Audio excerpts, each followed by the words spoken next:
What's going on, guys? Welcome back to One MMA. Today we're doing my UFC 325 Volk Lopes 2 fight picks. Let's get straight into it. So getting started here at the prelims. I'm pretty sure all these prelims are Road to UFC Asia or something like that. So that's why they're all like grey.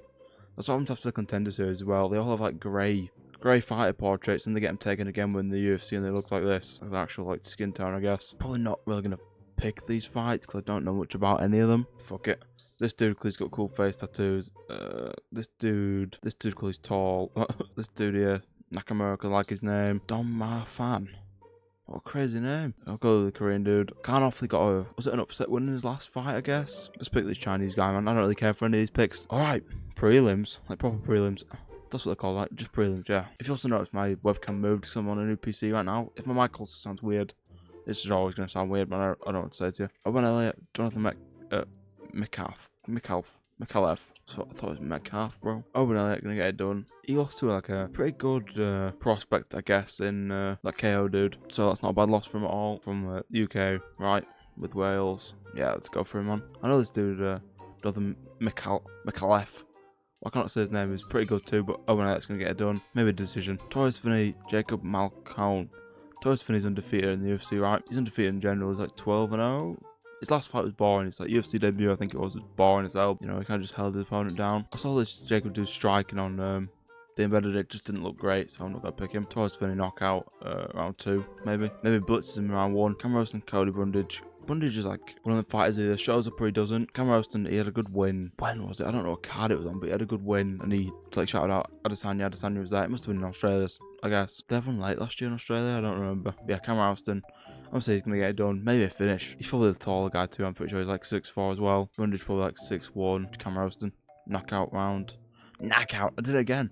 Knockout round 2. Junior Taffer, Billy Alcana. The Taffer brothers are trash, man. I swear one of them's not even in the UFC anymore because he was that bad. Is Taffer gonna get a win? Nah, this dude's good. Billy Alcana dude's good. I want to say knockout again, man, because the Taffers are trash. We'll say knockout round 1.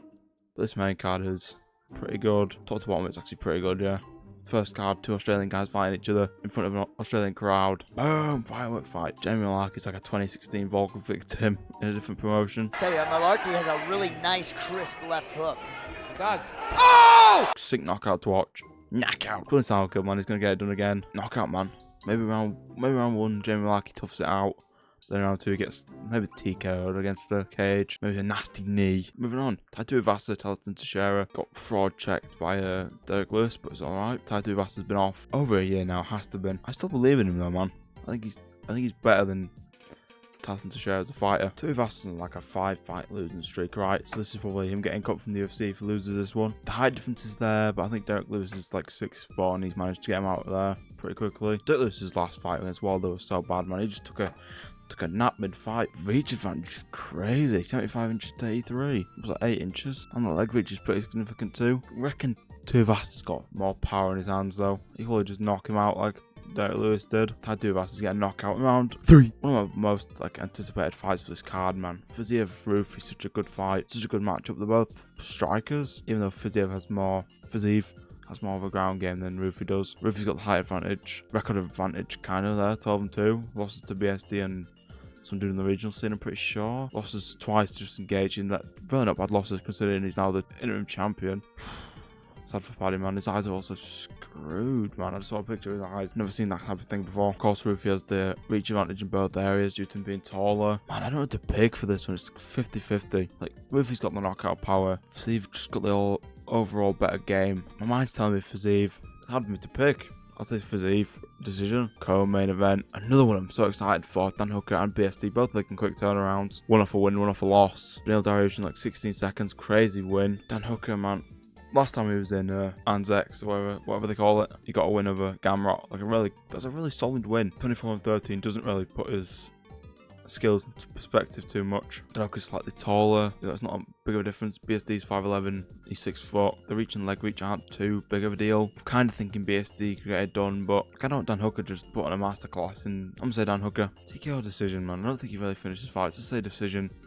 It's like a razor close decision, almost a robbery like his fight with Gamrot. Now it's time again for probably the most undeserved title shot in modern UFC history, as in like the last 5 years or so. Lopes fighting Volk again after losing to him back last April.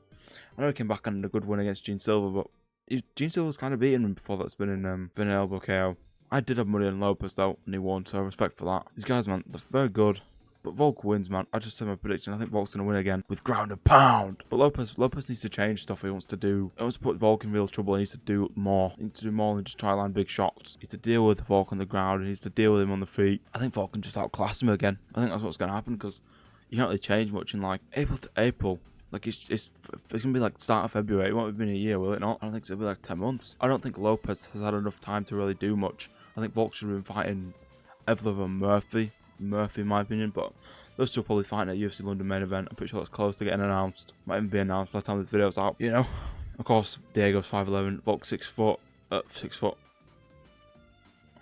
5'6", even though he says he's like 5'4". The reach advantage isn't far off. The leg reach advantage kind of is. Of course, the Volk's shorter. 27-4, man. Volk's hardly lost. What are his losses?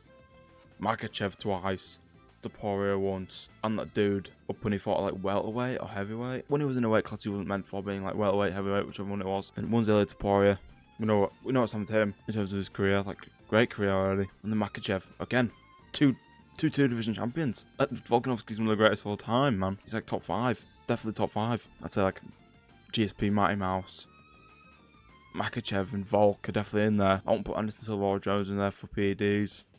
Daniel Cormier's up there. Come on, man, you gotta respect it. Put some respect in their names. I'm picking Alexander Volkanovski by ground and pound TKO, man. I know Lopes has got a good chin, but he got rocked by Volk last time. I think he's gonna get in that mount you do when he's like bashing from up top and he's like kind of stood up, like the Yair Rodriguez finish. I think that's gonna happen. Volk can only get better, man. He won the first time. Thank you so much for watching my UFC 325 fight picks. I apologize for doing 2 fight picks and predictions back to back, but I really know the content other than like a fight recap, and it's too late now to do that for UFC 324. We've seen what's happened. I will be doing fight predictions for UFC 326. I probably won't be doing any for a fight night card, so expect different type of content up until fucking March, I guess. Thanks so much for watching. Leave a like, subscribe. I'll see you in the next one. Peace. I don't know why I did that.